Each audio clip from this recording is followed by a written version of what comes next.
The U.S. Justice Department is defending the Treasury Department's refusal to turn over President Trump's tax returns to U.S. Congress. In a new legal opinion, the DOJ argues the request is, I'm quoting now, unprecedented and raises a, quote, serious risk of abuse, end quote. House Democrats are seeking 6 years of Trump's personal and business tax returns.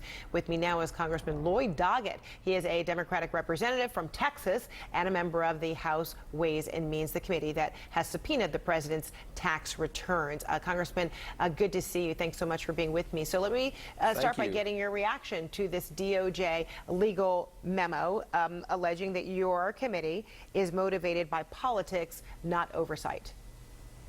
Well, of course, what's unprecedented is a president who, as a candidate, unlike Republican and Democratic nominees in the past, refuses to provide the public access to his tax returns, and a president who so intermingles his personal businesses with his public responsibilities now. I think that the committee's request was well justified, and initially Internal Revenue Service Counsel felt the same way. And so when Secretary Mnuchin could not determine that the word shall means shall, he turned to get a second opinion. That's the one we had yesterday. 33 pages of legalese to convince us that shall does not mean shall. I think more and more this whole Trump operation looks a little like a criminal organization. You know, don't talk, don't deliver any documents. If someone is about to talk, they're a rat, in the president's words. You threaten them, or you promise them things in return for being part of the crime family. Just yesterday, of course, we found Kellyanne Conway in violation of the law. The president just believes, like Richard Nixon did, that if the president does it, if his organization does it, it's not a violation of the law, that he's above the law.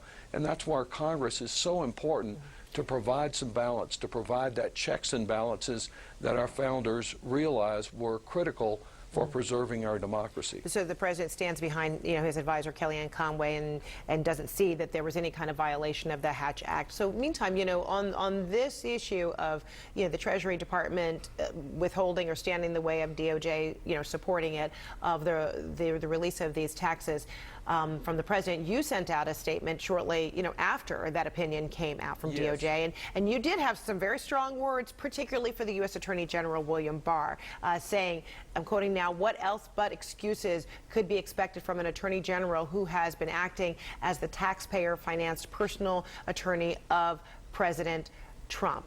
So very strong language there, but what is your hope well, sadly, will happen next? It's justified by Attorney General Barr's conduct, where he initially held back the Mueller report, gave the impression that Mr. Mueller had cleared the president. They propagandized, and it is very relevant to these tax returns because it's the same office within the Office of Attorney General that back during the Nixon era said a president couldn't be indicted.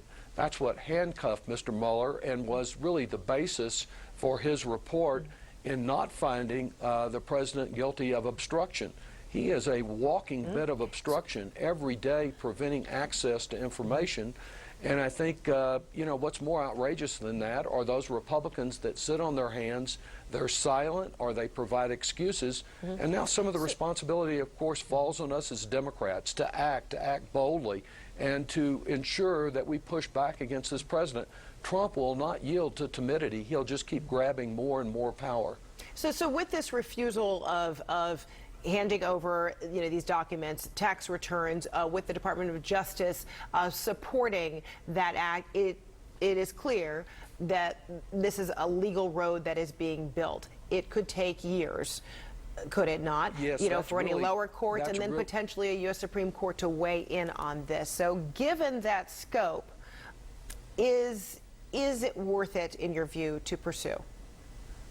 Well, you are so right about that. Because this request was delayed until April and no legal action has yet been filed to get the returns, it is certain we won't get them this year, and perhaps some challenge to even get them with favorable expedited rulings by the time this Congress ends. That and the total obstruction by Trump has convinced me that we need to institute an impeachment inquiry.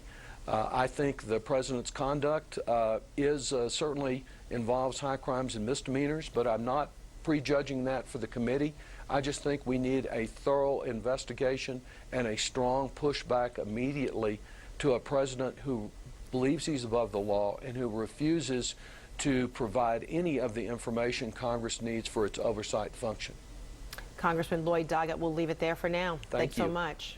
Thank you so much.